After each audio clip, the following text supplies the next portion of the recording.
parents were the greatest generation. Our dads went overseas to fight a war. As soon as they came back, they grabbed our moms and hit the sack, and there they stayed from 1946 to 64, making babies. Lots of babies. The baby boomers. 76 million. And we grew older, but we're not dead yet. Hail to the king, baby.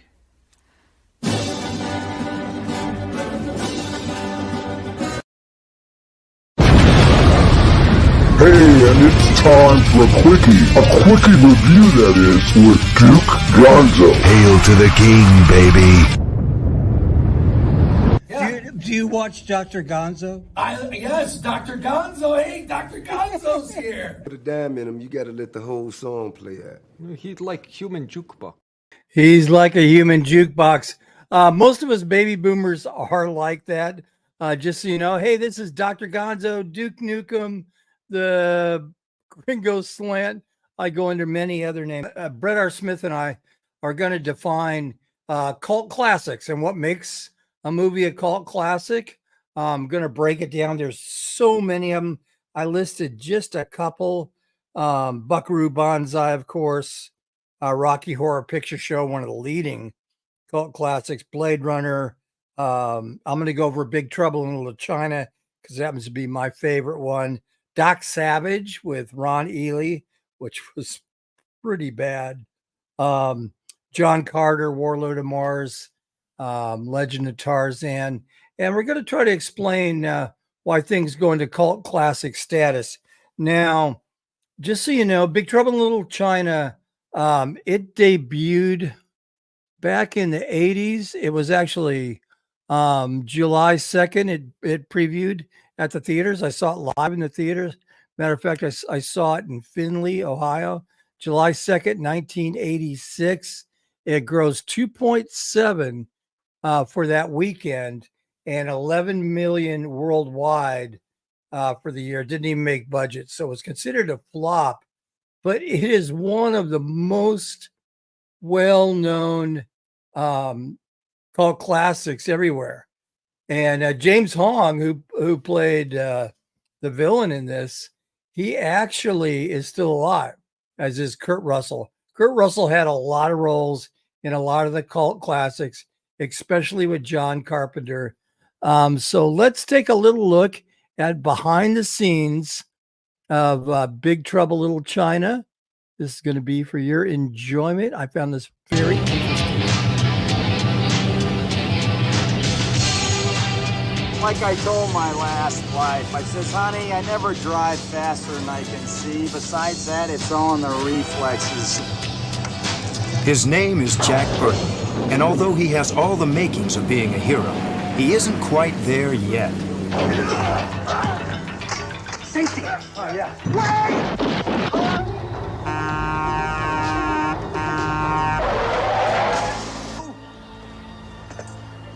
Kurt Russell plays Jack Burton, an unlikely hero who finds himself in circumstances beyond his wildest imagination.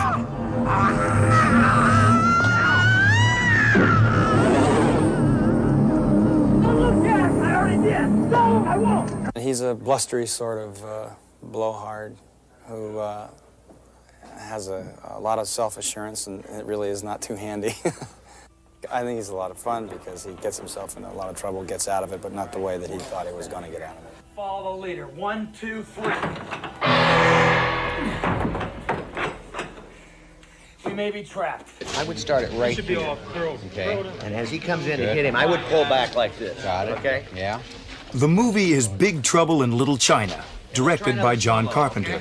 Best known for the horror classic Halloween, the critically acclaimed Escape from New York, and the Oscar-nominated Starman. Big Trouble in Little China is my 11th film as a director, and it is a action, adventure, comedy, kung fu, ghost story, monster movie, everything you can imagine. This story takes place at modern day times in a big city in the United States, and what we do with the audience is start them in reality and slowly take them into the fantasy. And it's an incorporation of kind of American sensibilities and Chinese mythologies.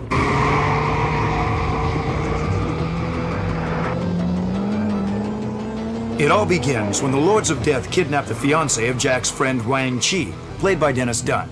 I don't think I'm so much a psychic as we're kind of like two guys together, like in the tradition of Butch Cassidy and the Sundance Kid. Because constantly you could tell we like each other, but we're always going, what are you doing? Come on. Also at Jack's side is Chinatown lawyer Gracie Law, played by Kim Cattrall. Hey!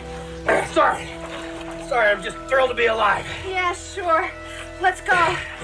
We always do get along, but we're just two completely different kind of people.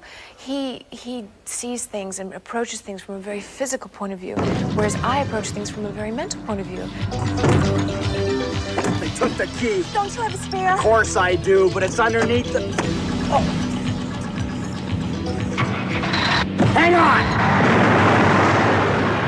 I don't understand why he can't just think, or he can't just realize how it's going to work.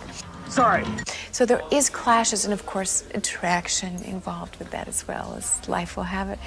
Joining our trio in this action-packed adventure is fashion model Susie Pye as the kidnapped fiancée. Stage and television actress Kate Burton makes her feature film debut as an eager but inexperienced reporter. Victor Wong portrays the mysterious magician Egg Shen. Cheers! And James Hong is his mortal enemy, the most feared figure in Chinese legend, David Lo Pan. The 2,000-year-old man, that's the David Lo Pan that has traveled through the history of China over 2,000 years, looking for this girl with the green eyes, and just keep looking, and he's looking constantly for... It gets kind of tired after 2,000 years. Very quiet, please. Mark. Action. Rigorous physical demands were required of all the actors in order to make their way through the treacherous world beneath Chinatown. Every day on the set, Dennis Dunn practiced martial arts in preparation for fight sequences against creatures both real and unreal. For once our band of adventurers enter the domain of David Lo Pan, they find big trouble waiting around every corner.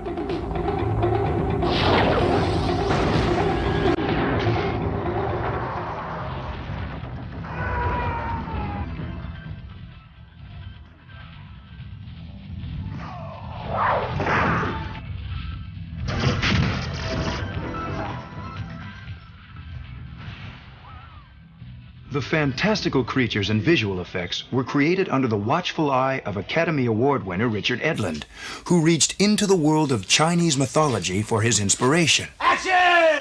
The Chinese culture is one of the oldest cultures in the world, and they have an enormously interesting background of demons, myths, and so on. And since they've had a number of thousands of years to refine all of this, we're getting, in the 20th century, we get the distillation of millennia of Chinese fantasy. What's happening, Wang? Chinese standoff. A what? Don't make a sound. To ensure authenticity, a large cast and crew of Asian Americans were assembled, offering expertise ranging from martial arts instruction to knowledge of Chinese legend. The most unpredictable characters from Chinese mythology are the three storms, thunder, lightning, and rain. A powerful trio who packed some unusual weaponry, and who presented the greatest challenge to costume designer April Ferry, who also created James Hong's elaborate robes and Susie Pye's traditional wedding attire. I just wanted to kind of create something that was authentic looking, but that was still really a fantasy. And the most challenging one to make was the bamboo armor, because it is authentic, that bamboo. But to figure out how it must have been done years ago and how we could do it now and still have the actor be able to move in it. And each actor would come in and they'd do their martial arts kicks, and we would adjust the costume to their needs. But I think the biggest challenge of all is the overview of all this, is to pack all this in a little compartment, juggling all these elements, the elements of fantasy and comedy and action. It's got suspense and thrills and chills and all that, but this is, to me, basically a good, fun time. You get your $5 worth. You go in, lay it down, and come out and I think you'll come out smiling and you've had a good time. A hell of a wild ride.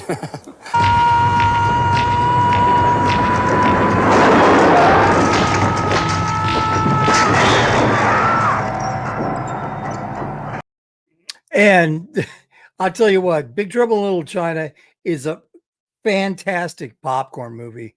My friend, my Twitter buddy, Alan Ing, from Film Thread, who does some great articles, and he is Chinese, and I believe, I'm sure he's probably seen this, but I know that the Chinese culture is represented here, and to me, that's what's important, that you use true Chinese mythology. And John Carpenter was a master of that. I mean, he had a huge run of movies. Of course, Halloween, but Escape from New York, Escape from LA, The Fog, just a ton of movies. And the really interesting thing is he used a lot of the same actors in his movies. And of course, he was married, I believe, to Adrienne Barbeau for a time. And John just made good movies. I mean, they were fun movies, cult classics at the best. And you know what? I've got to meet James Hong once, which was very cool. He's a really nice guy. He's older than old, and he still looks just like he did back in the day. And I asked him, how do you retain your health? And he says, by eating lots of rice. And I said, okay. Met John Carpenter a couple times, and he is a really talented musician. He had a band. It's not Mink DeVille, it's Coupe DeVille. Coupe DeVille. And I used to get that confused. There was a old punk rockish, art rockish band called Mink DeVille, which somebody like Chris Gore, I'm sure, or any other of those folks that was into that scene would know who they are. But the Coupe DeVilles featured John Carpenter, and here's the song that they played on the outro. Here's a video to end this little review on Big Trouble in Little China, and it really shows how well John could play, compose, and sing as well. Has a very 80s touch to it. I always thought that John's voice sounded very much like a cross between Elvis and Jim Morrison. The guy could sing. So, hey, it's Dr. Gonzo saying you could pick this DVD up for $5 at Walmart, and there's some scary parts in it, but there's nothing really bad. You could use discretion, but your kids should be able to watch this. I wouldn't go really small kids, but 10 and up. But again, be a parent, use your own discretion. So here is John Carpenter and his band, the Coupe DeVilles.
Hail to the king, baby.